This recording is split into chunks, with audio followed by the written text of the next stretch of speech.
Hey there. I would like to begin this episode by thanking some folks like Will's buddy Brian Porkins, Stone to Skeleton, and Jim K. These are all people who have gone to patreon.com/duckfeed.tv and help support the network. You can be like them and get a bunch of cool stuff in return. Once again, that is patreon.com/duckfeed.tv. Thank you.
My name is Gary Butterfield. My name is Cole Ross.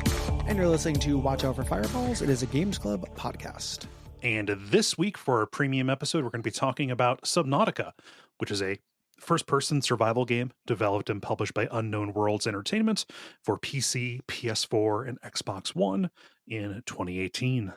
Yeah. I can't hear Unknown Worlds without thinking of Tim Heidecker doing the space bit. Undiscovered Worlds. Undiscovered World. Tillman's Crest. Yeah. This episode, executive produced by Jack, our friend Jack. Mm-hmm. Thank you, Jack. Thank you, Jack. This is a long time request, Subnautica here. Yeah. A game I've been meaning to play for a long time, but like all games, I'll play it when the damn patrons tell me to. I'm waiting for, because I figured we'd do it on the show. Mm-hmm. And something, and it's a thing where this is a couple of choices away from being an all-timer for me, but I still ended up really liking it. Yeah. They're minor. It's for me a real good illustration of like it just needs a nudge, and it would be like an all-time game. Yeah, for me, it's hella good. It's really good. There's just like a little bit of friction, and it asked me all kinds of interesting questions about like what's good friction and what's bad friction, and like when would taking away friction be subtractive, et cetera, et cetera. Yeah. It's a good game to think about that kind of shit. Very much so. And there are games kind of in the genre that kind of stand athwart it to a certain degree as regards things like automation and like the overall power curve that you get. But we can talk about that as we. But they don't have this beautiful story of discovery. I know, right? This is a survival game about collecting and organizing rocks that hides outer wilds in it, and that's really cool. It just means that you have to, like, if you're in the pocket for outer wilds and organizing rocks, you will be absolutely is a sniper bullet to your heart. And that's why I beat this over the course of like 5 days 4 weeks ago. Yeah, like several like months early. Yeah, and stuff. Because I couldn't stop myself because I gotta sort those rocks. Those rocks gotta be sorted. Like you can name lockers and assign a certain kind of rock to a certain kind of locker. Oh boy, what are you doing in there, Nickel? Get over here. Get over here. I know you look like lithium, but you're not. Yeah, lithium mimics abound. It's a thing too where if you're somebody like I'm still waiting for my perfect Outer Wilds experience, where like I just get the part of that's like transcendent and beautiful, right? Without friction. This ends up doing Outer Wilds shit to me a little bit. It connected with me a little bit stronger than Outer Wilds did because the friction was the tone is like it has no twee. There aren't Muppets like doing campfire sing-alongs. Yeah. In it. And the parts of it that were frustrating were tedious, but not fail statey. Yeah. Like it wasn't, so it ends up actually being a little closer. I'm still waiting for my perfect Outer Wilds transcendent experience, Mm-hmm. but this did bring me a step closer, which I appreciate. Yeah. There's also an element of this too. And, we always work with dualities because there are two hosts with, largely Oh, similar, you're a but dramaturgical dyad. yeah, yeah. Yeah. I walked right into that one. No, Yeah. but like we're two people with largely similar tastes in a lot of ways, but areas where things differ, Mm-hmm. And I think that you hit on one early on, which is like, this is neat, but I can't do a whole bunch of this. This might be my rogue survival games, might be my Yes. roguelike, Yeah. and like, yeah, this is scratching part of a brain for me that like management sims or city builders do, which is thinking through things logistically, right? I like that part of it. Mm-hmm. It's the organization part. Like this is underlined to me that like there's almost nothing in games I like less than rearranging items in the fridge. Yeah. Like, I don't quite have enough room for this, so I have to move this here and move this here and move this here, and it just feels like busy work. Mm-hmm. That kind of stuff makes me want to pull my hair out, Yeah. in like a really intense way. Yeah. And I go kind of into an ASMR state with that.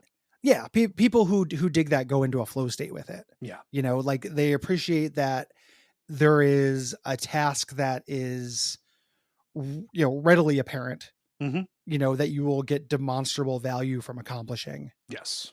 And I get that to a degree. Mm-hmm. There's just elements of it. Yeah, yeah. Which I don't bring that up to be like to open to open it and say like, oh, I'm trying to convince you that that is good and worthwhile. I know you understand that. Well, It's just yeah, more to draw like to draw the contrast, right? yeah. There's different gamer psychographics. I'm going to throw something out there.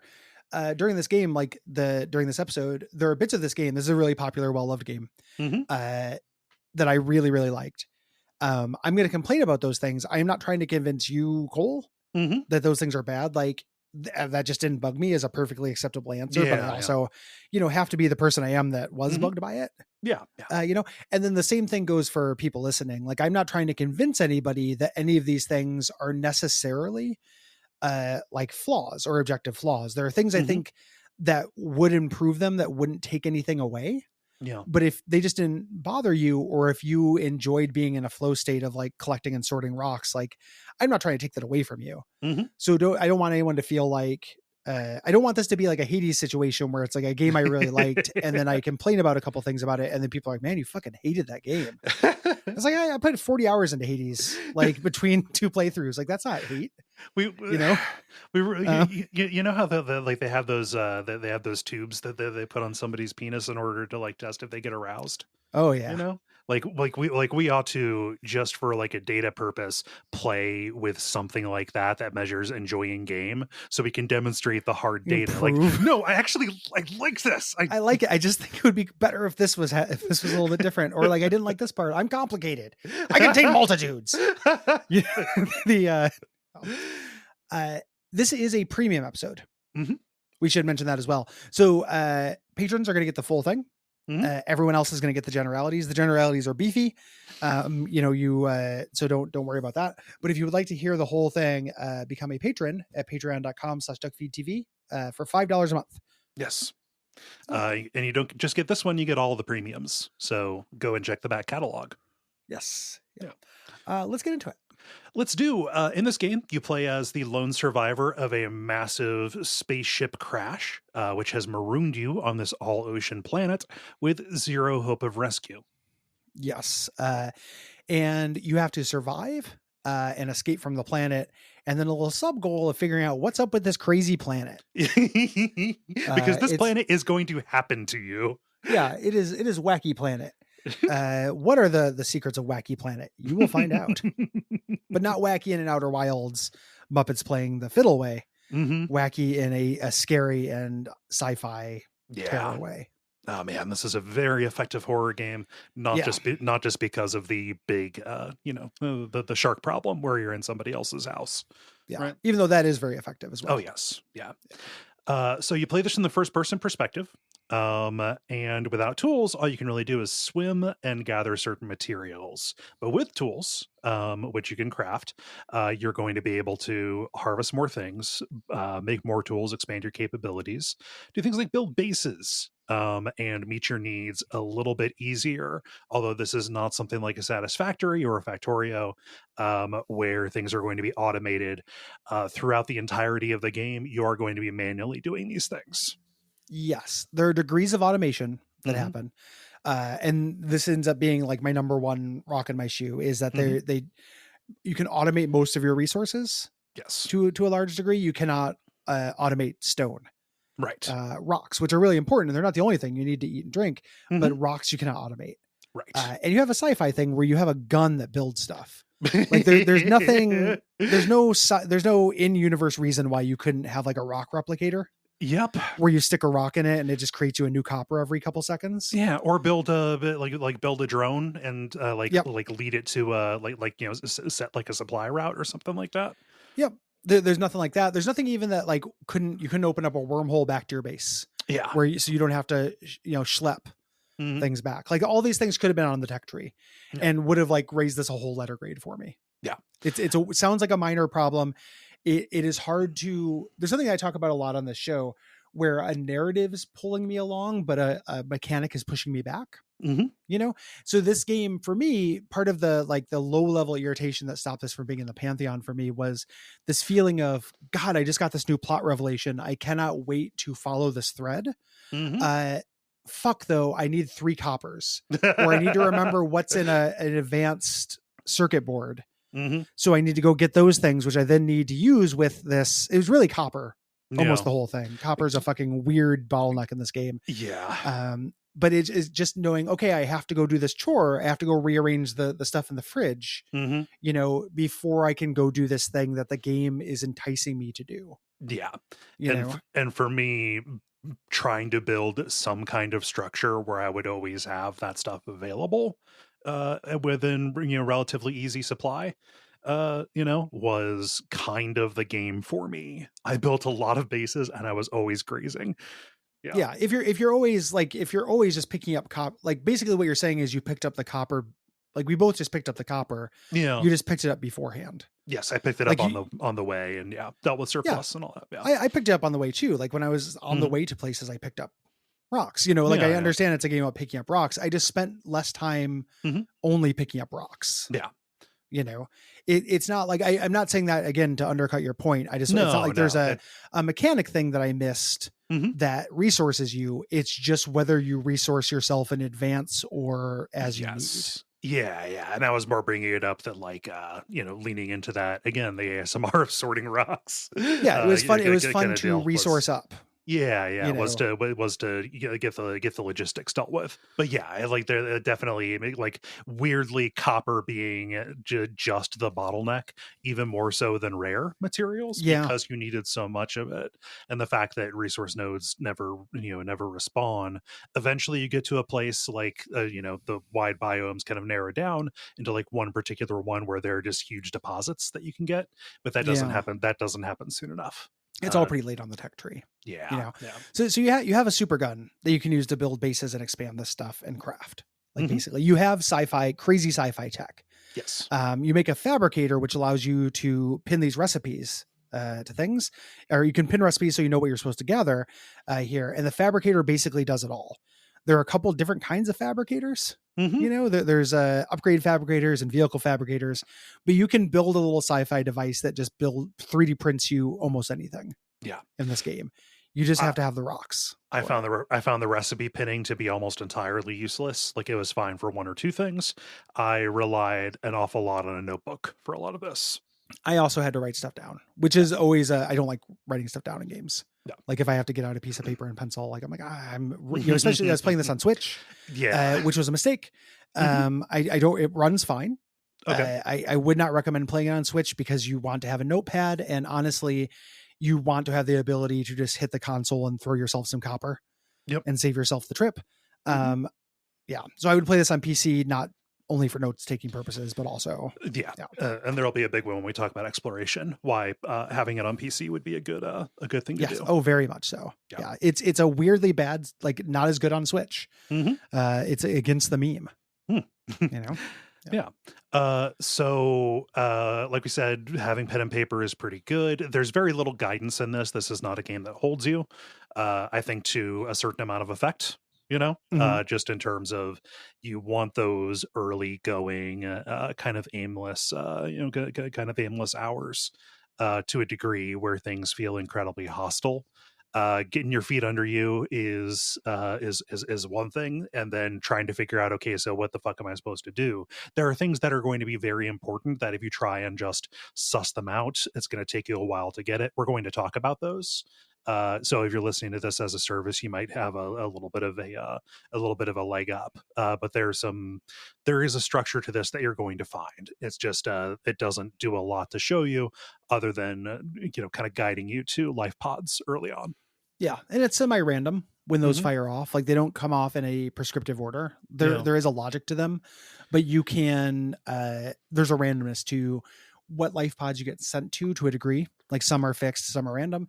Yeah. And then what is going to be around life pods and wrecks that you're going to scavenge Mhm. is also a little random, Yeah. like which blueprints you'll get. Yeah. So there are hard spawns and false spawns. The game guides you. I actually like the touch that the game guides you with. Mhm. Like the amount of guidance you get. Yeah. You get nudged.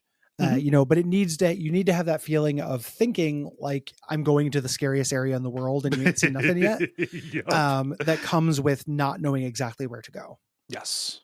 No. 100%. I do not fault anybody for playing this on a computer with a wiki in the other window that just tells you like, shit, I want to do this. Is there a thing that let me do this? And it just says, yeah, go to this wreck and you'll find these blueprints. That's survival games. Like I don't know. I've never met the space alien who said, "Don't do that," or I've never done that. Yeah.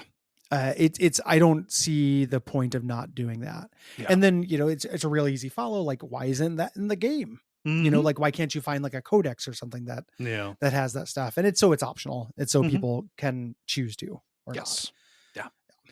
Yeah. So let's talk about survival. Yes. Hunger and thirst. These are constant pressures.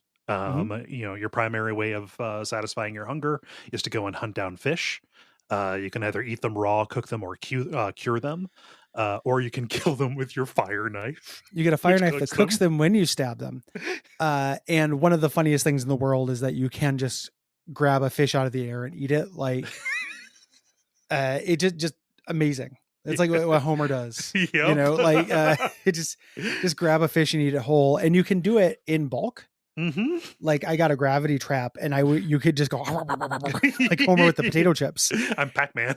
Yeah, you can just Pac-Man a bunch of raw fish up. It's pretty nuts. Just with all the seawater in tow. Yeah. And stuff. You want to cook them, though. You get more food value and less dehydration from doing so. Yes. These things, however, will decay. You're not supposed to, unless you cure them, with salt. You have to eat them quickly or they'll rot and they'll be less good for you. Right.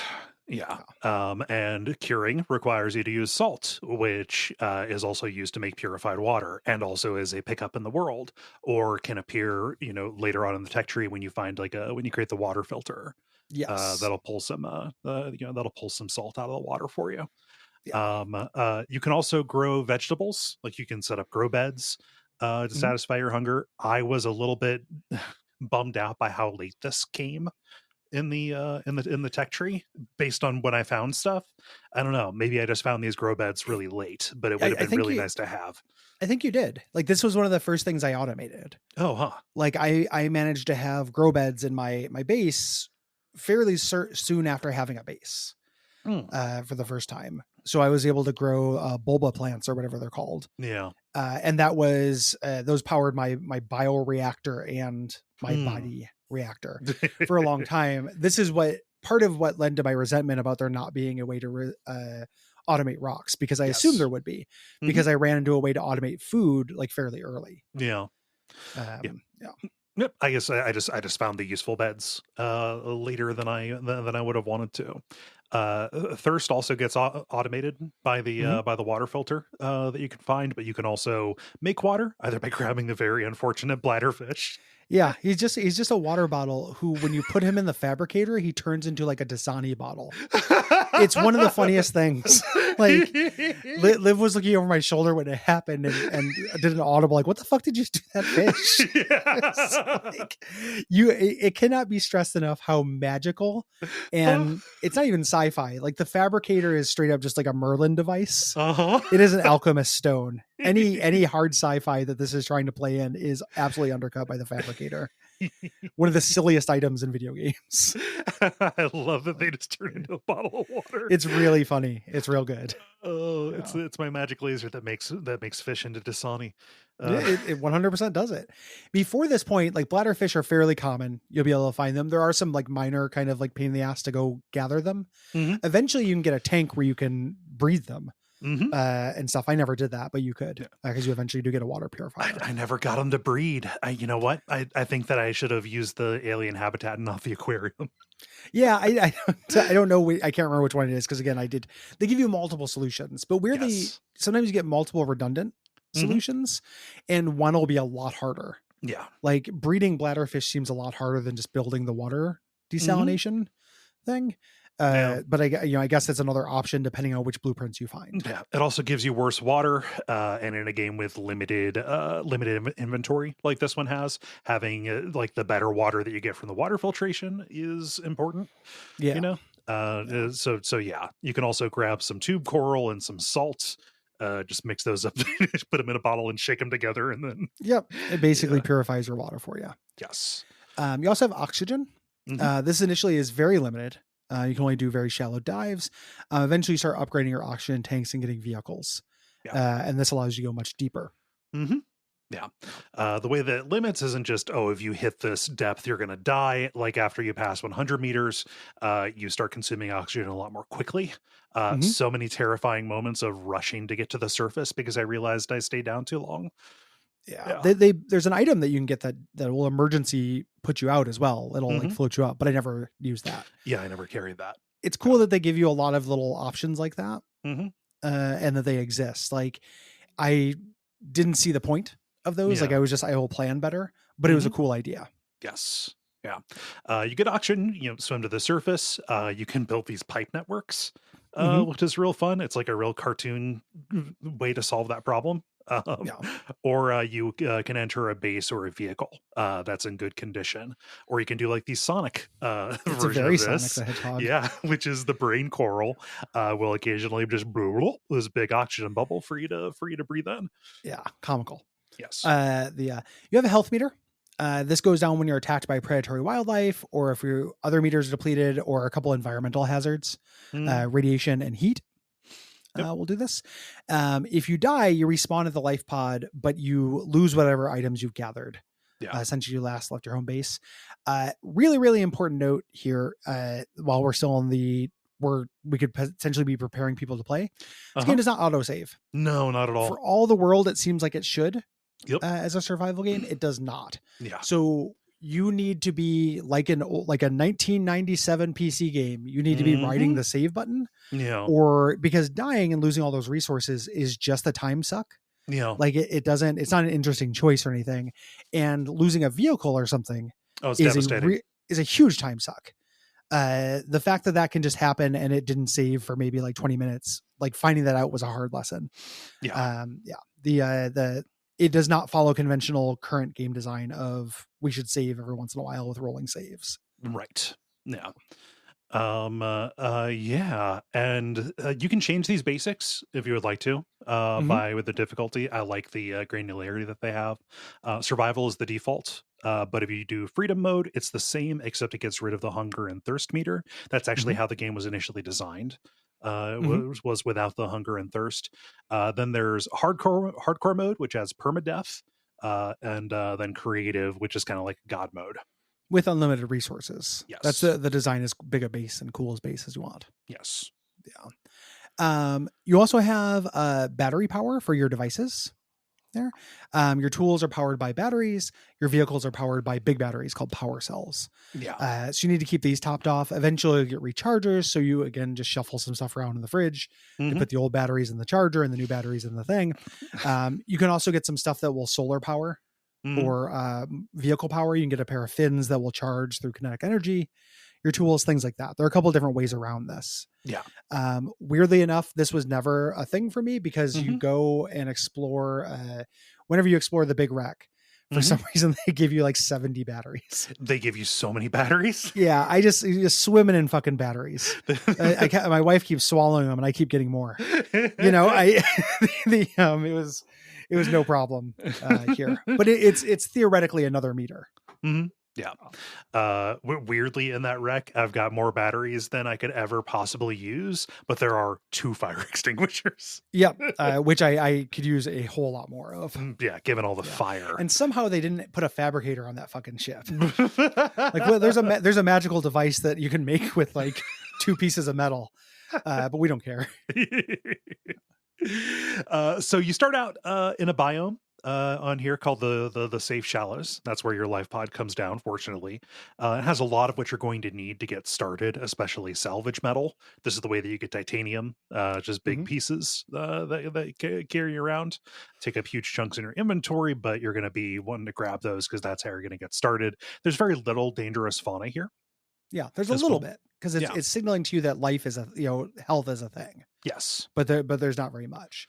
But in order to kind of progress up this crafting tree, you're going to have to go to other biomes and ultimately go deeper and deeper and find better and better materials, which are more dangerous. Right. And that's kind of your loop.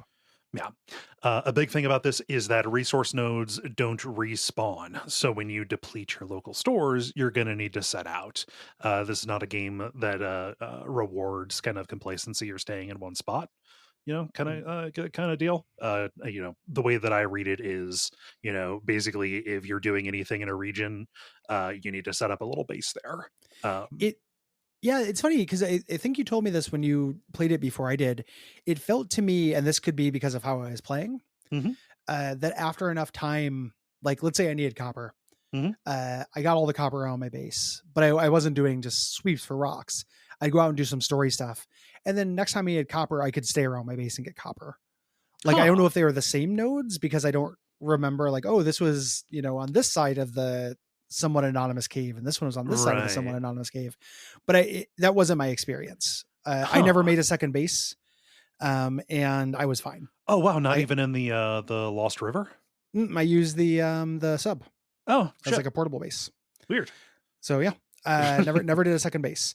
So and I never depleted an area of resources. It felt like they respawned on like a timer or like it repopulated them in different spots on a timer. Yeah, I was pretty thorough because I was using the scanner rooms. That was one of the main reasons I was building the bases. So it's possible that I was getting all of them.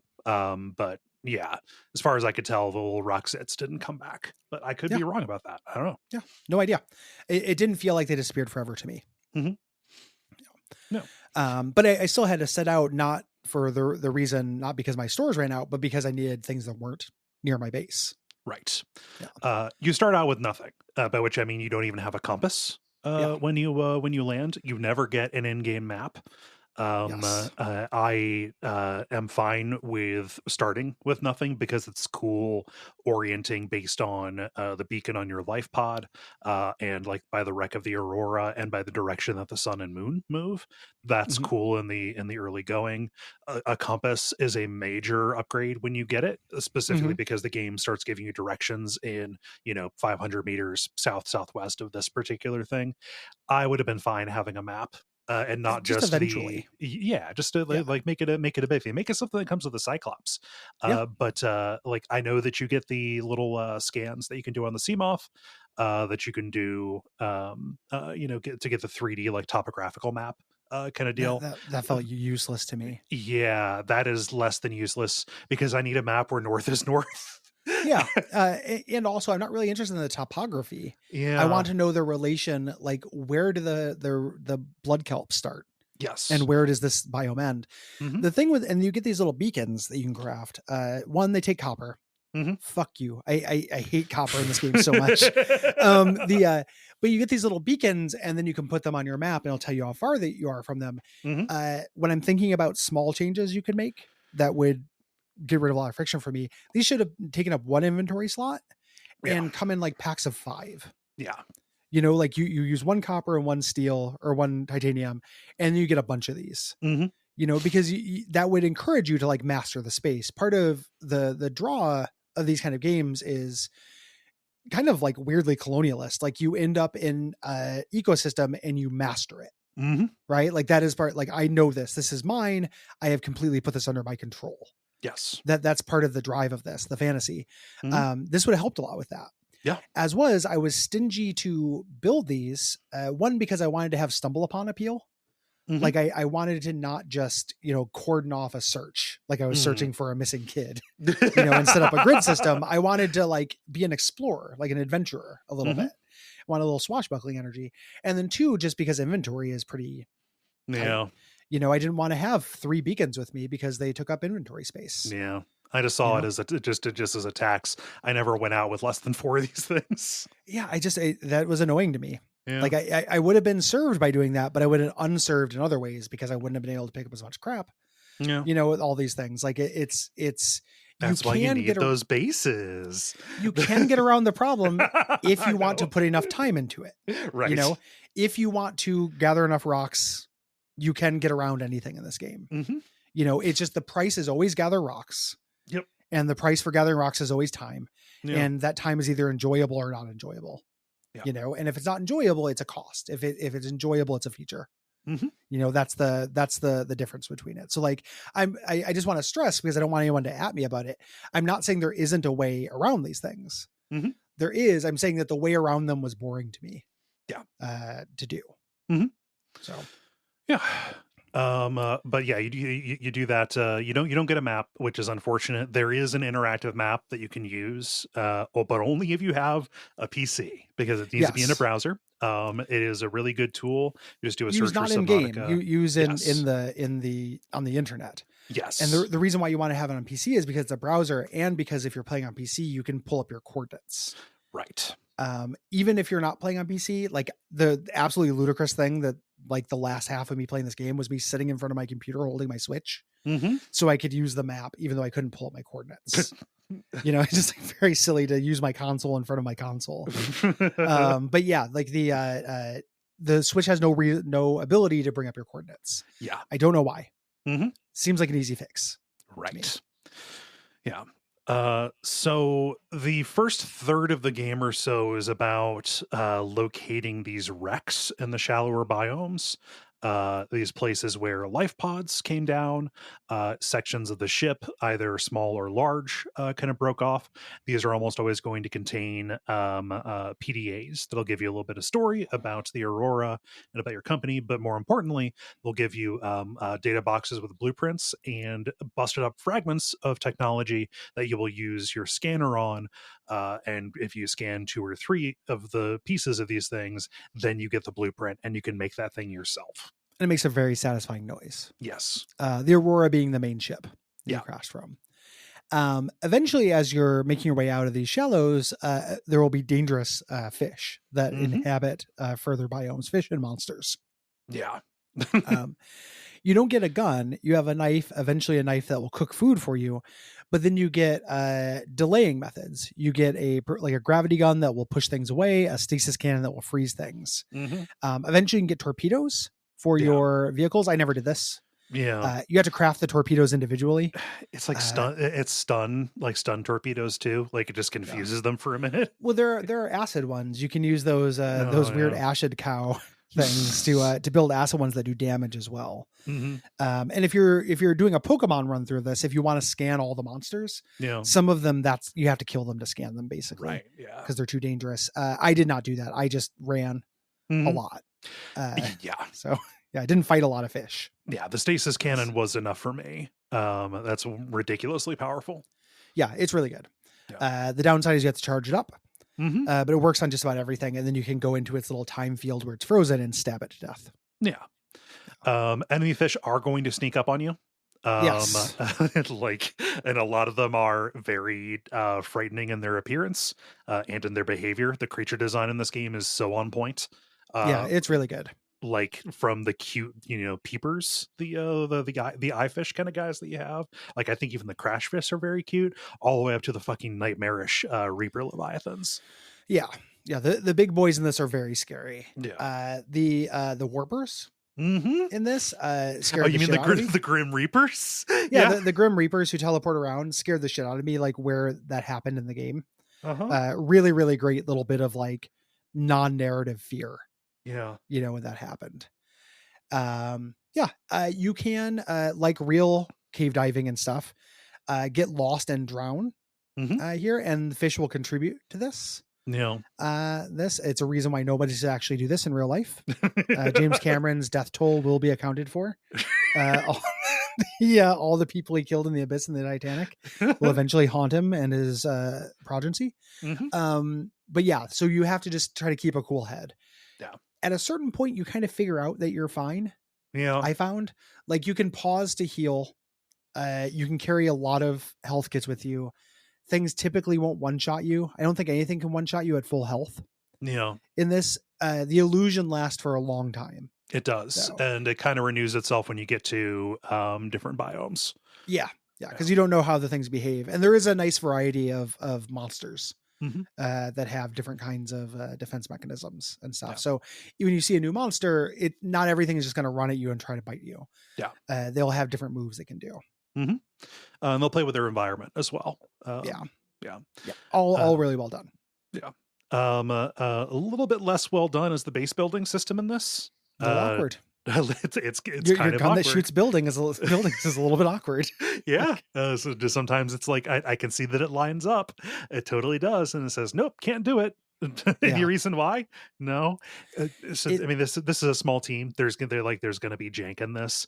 There's charming jank, which is like schools of fish are just going to swim through the walls, and they've never deigned to fix that, and I hope they never do.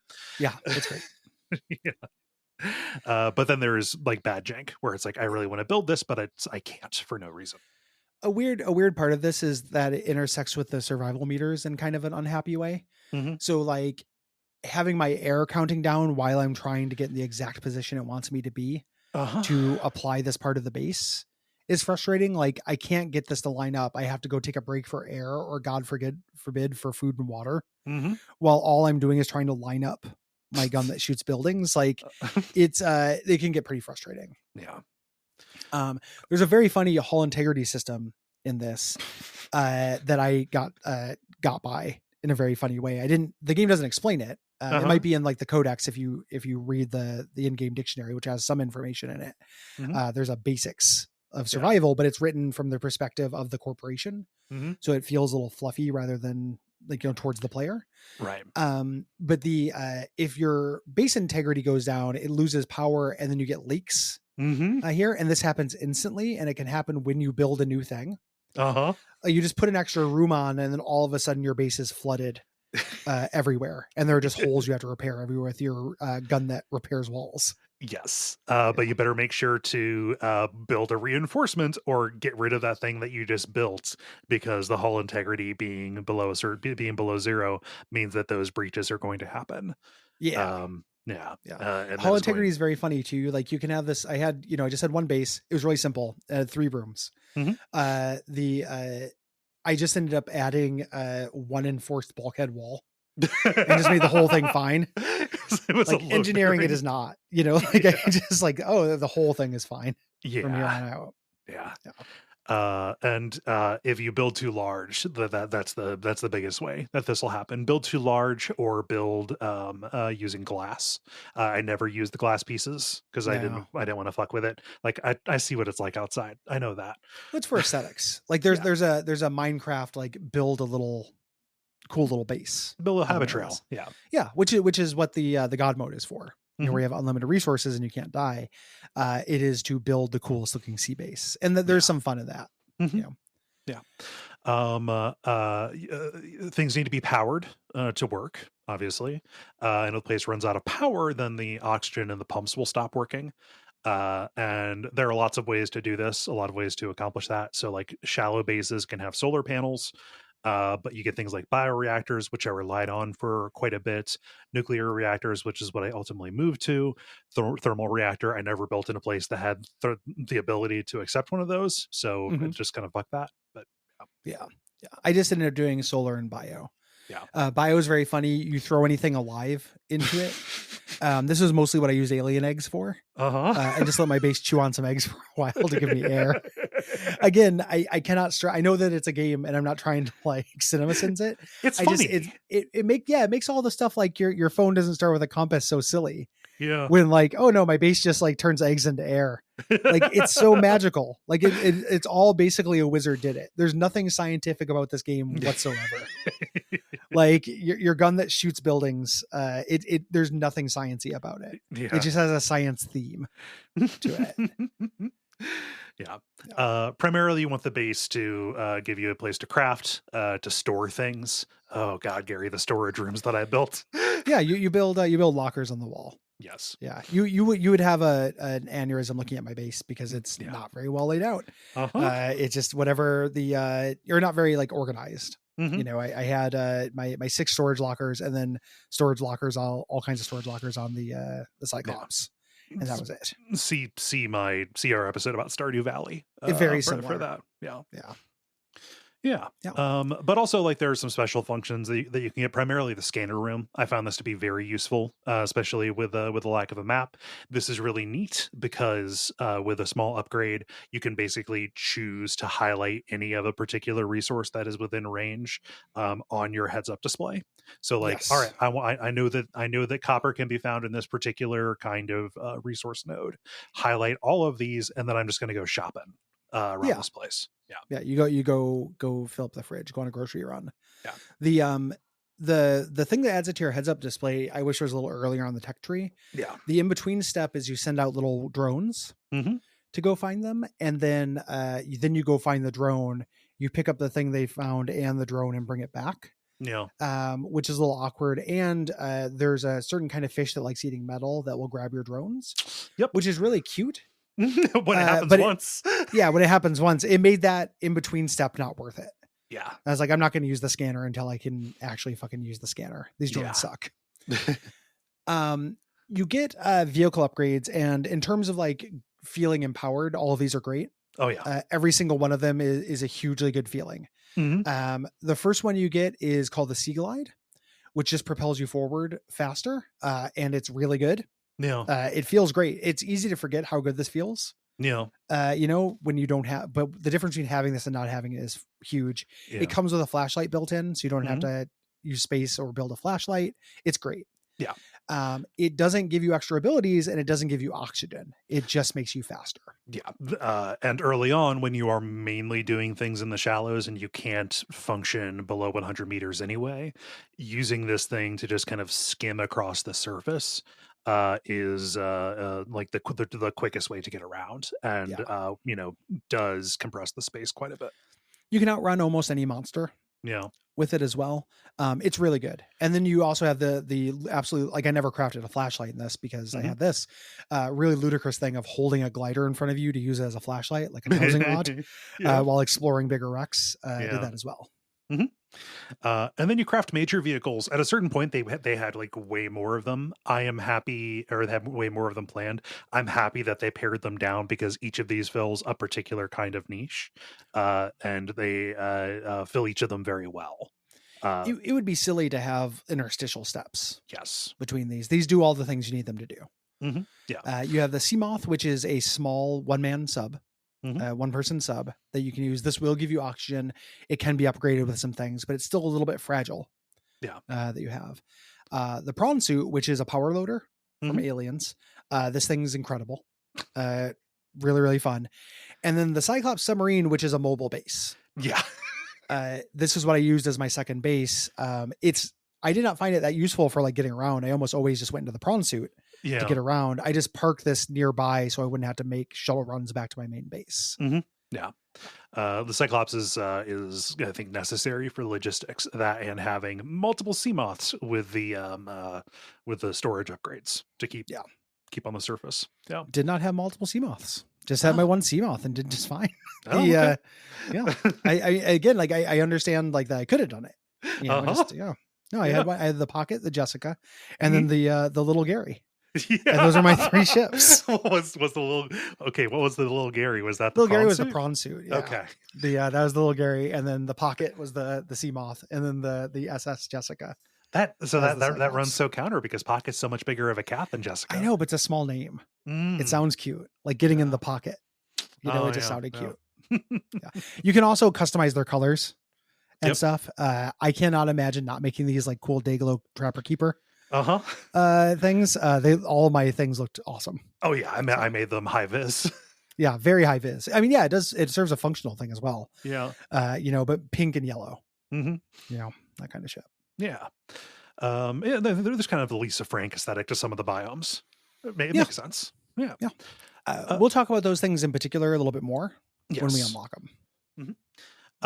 But you can upgrade them. You can get extra storage and different kind of weapons and abilities and things like that. And very importantly, you can upgrade their depth limits.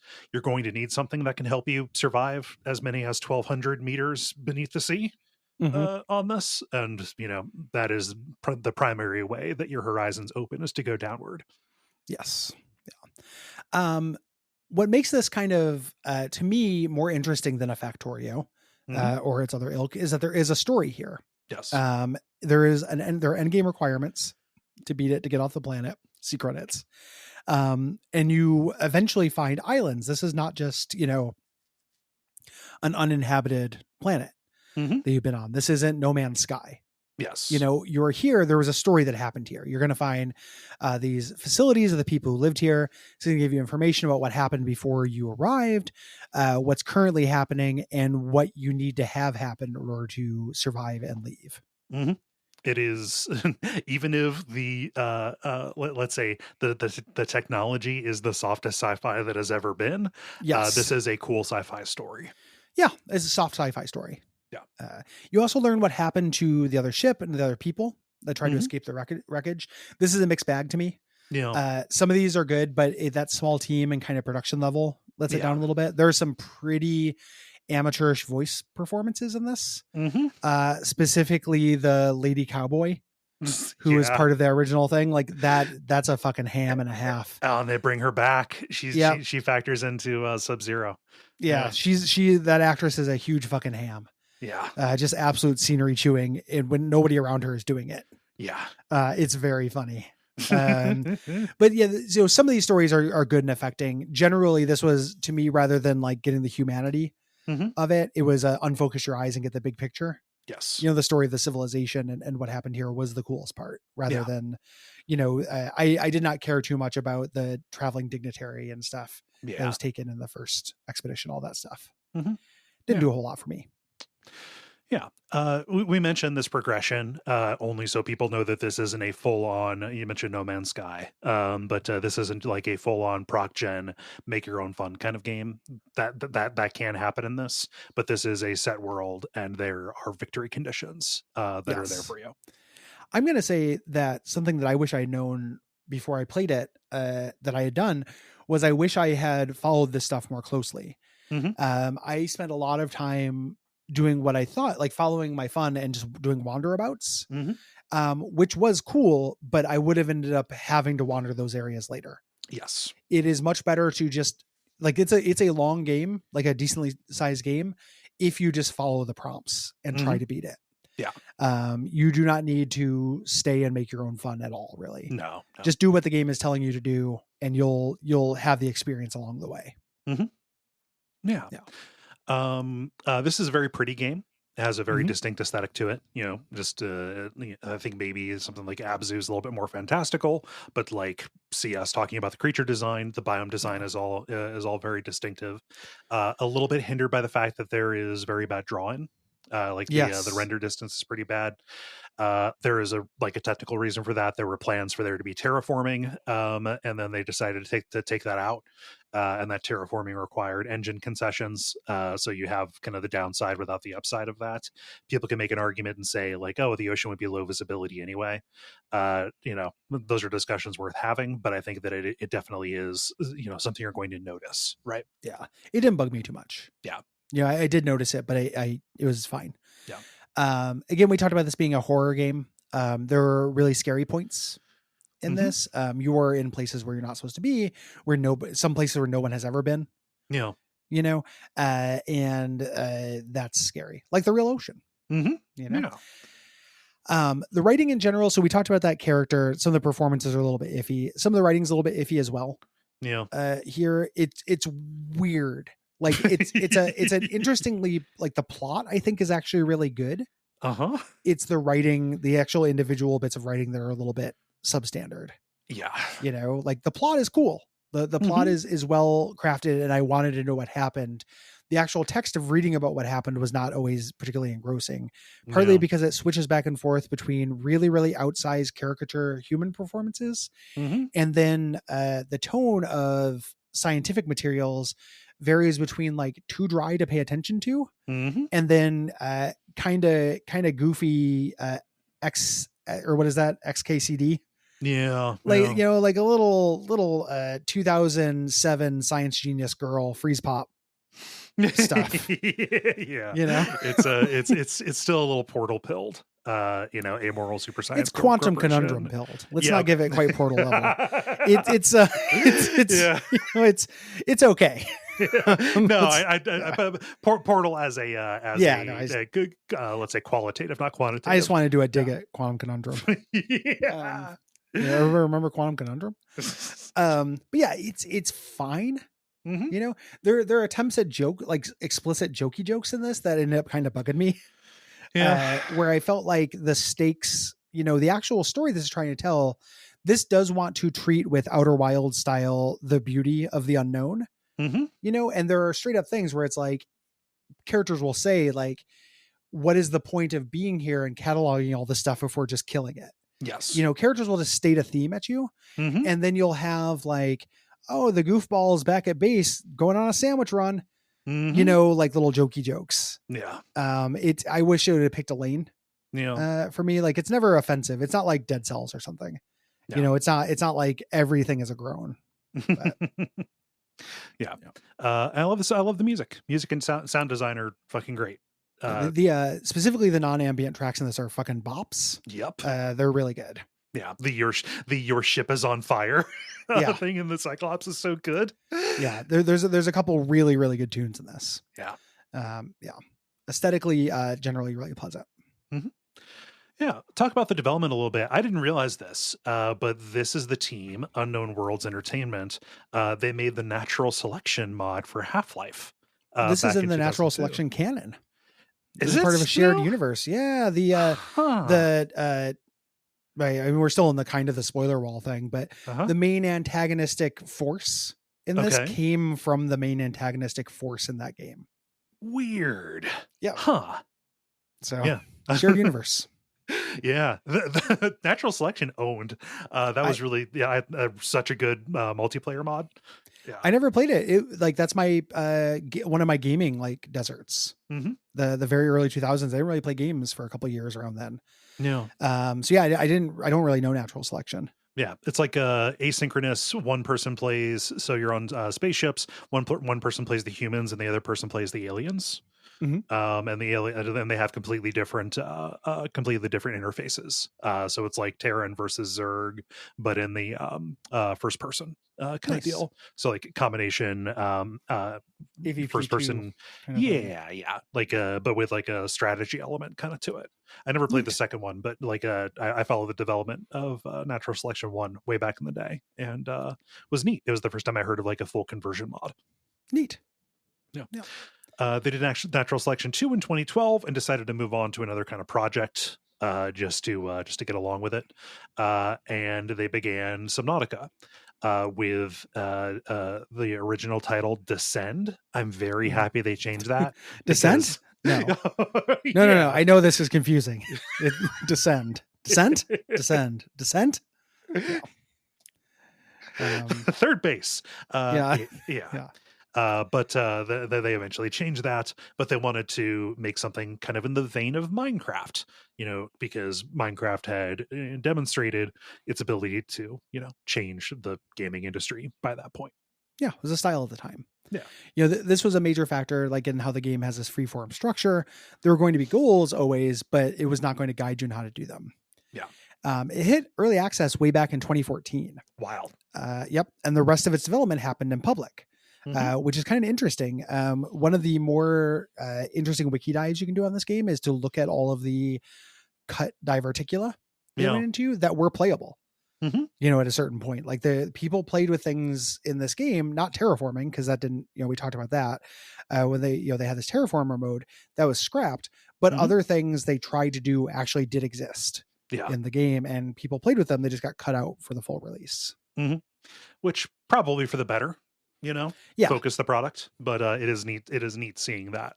I like when a game is developed in the open, even though that does create drama. Yeah, I didn't need terraforming in this either. It wouldn't have achieved a purpose in terms of accomplishing the goals of the game. It just would have achieved a purpose in making like a base and having that feeling of colonialist mastery of the ocean, which I liked, but I didn't need unlimited. Yeah. I can play The Sims. I can build a house. Yeah. As we mentioned before, it didn't originally have hunger or thirst. The player base reacted negatively towards us not having those things. There were a lot of fish. Why can't we eat them? They were added in part to give the early game some structure. Yeah. Because otherwise you're literally just collecting rocks in the beginning. Yeah. And taking care of meters, that's one of the classic video game things. Yes. Yeah. Yeah. So the lack of guns was a response to the Sandy Hook elementary school shooting in 2012. Yeah. People don't know this, but that elementary school actually referred to a group of fish. Jesus. So that's why they had to throttle it back. Yeah. They just decided, let's make a game that is not, doesn't have ballistic firearms. It can be something different. Yeah. It's to me, this is a weird distinction because it is a violent game. Like there aren't firearms. There's a sci-fi gun that shoots something so you paralyze it so you can stab it. Yeah. I don't necessarily think that's better. I don't think that's more humane. Yeah, I don't think that's more humane. This is the weird insanity that happens to people when insane events happen. Yes. And I get it. I'm not trying to blame them. Like their heart's in the right place. Yeah, and it's not a bad thing to do. It is just especially, I don't know. In retrospect, it's a little bit silly. It harkens back to a time when we thought anything would change after Sandy Hook. I mean, that's exactly it. That's part of why I feel like I can make that joke is because man, the shit sucks and it bums me out every time I read about one. But like, as a people, we've decided they're cool and they're fine. Yeah. And it fucking sucks, but I can't, my vote doesn't count. Right. So yep. Awful shit. But yeah, so instead you freeze things and stab them to death. This was very popular with streamers and their audiences during early access. Not too surprised by that. Unknown Worlds told Jack Septic Eye that he helped save the studio from bankruptcy by streaming the game. Yes. And drawing attention to it. Yeah. God, I really don't like that name, Jack Septic Eye. I don't like Septic Eye at all. No. Like as a concept? No. I don't care for it. I don't know anything about the guy. I know Markiplier was another person who made this popular. Yeah. And that name doesn't offend me. I don't know if any of these, it feels like it's like a flip a coin whether any of these people are secretly awful. I don't know, but the name doesn't bother me. Right. It's like that YouTuber I like who has the incredibly unfortunate name Tomato Anus. And I hate that name so fucking much. But they do content that I like. It just, people just call themselves anything, unsavory. Yeah. So Subnautica, big hit on release. I think people were kind of like, even before it was out of early access, people were asking us to play it. I know that we talked about it along the level. Like I played like the first third of this back around the time that it came out before I realized there was enough going on here that we were probably going to eventually cover it. But it was it's big. It's a big indie survival hit kind of deal. Probably about as big as one of these could get without being multiplayer. Yeah, that's a great way to put it. Like, yeah. There is a sequel/expansion Mm-hmm. for it. I've seen it referred to as both. Called Subnautica Below Zero. That seems really, or is it Below Zero or Sub-Zero? Yeah, it's Below Zero. Yes. Which seems really interesting to me. Apparently, about a third of that you spend on land. Yeah. Like, that's fascinating to me. Mm-hmm. And apparently, like, I'm been kind of tempted with that because I want to have a fresh experience knowing what I know now.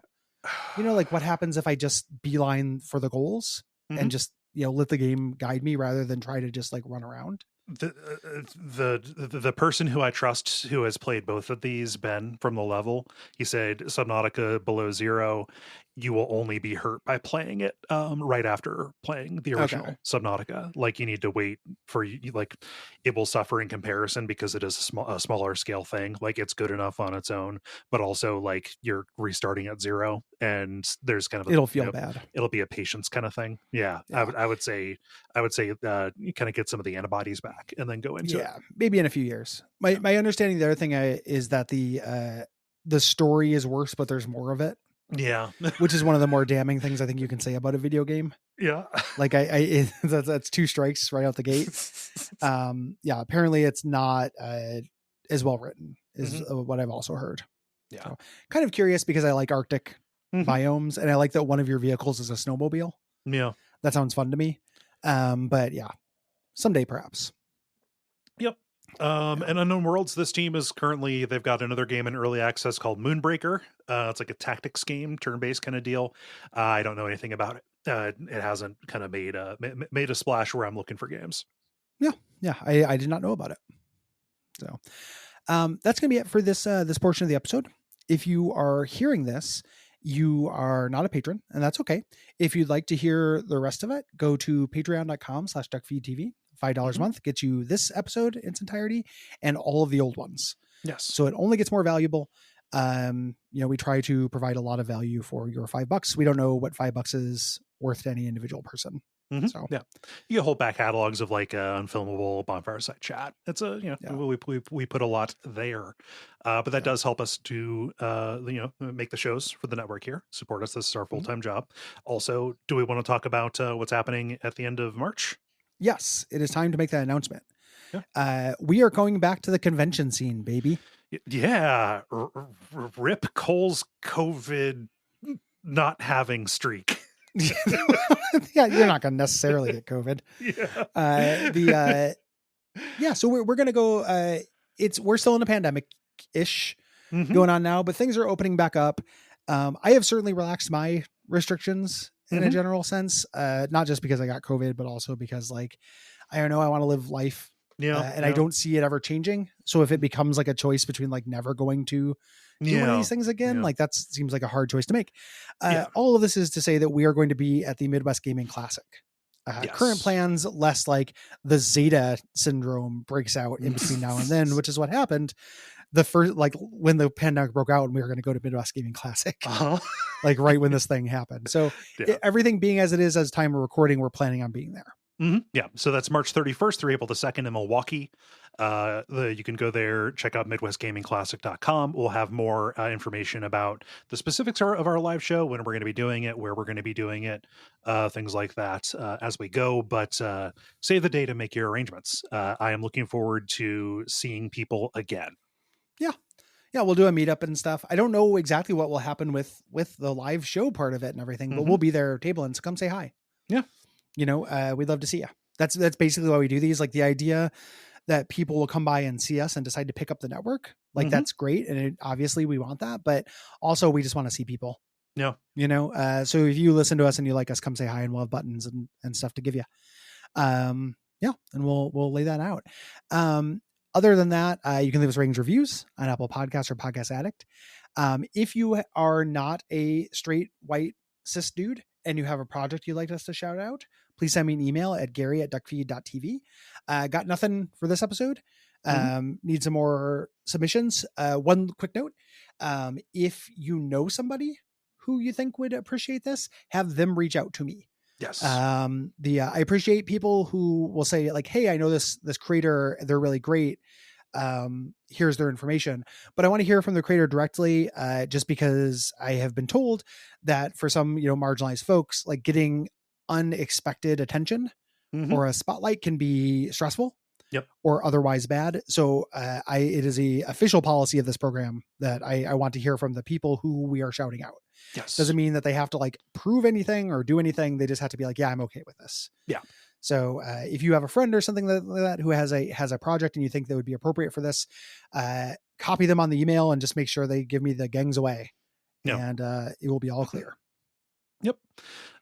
If you have thoughts about this month's games, unfortunately, it is too late to write in. But if you have thoughts about next month's games, which are Cuphead, The Coin Game, Mark of the Ninja, and Crisis being the premium episode, go to Duckfeed.tv/contact and write in by March the 15th.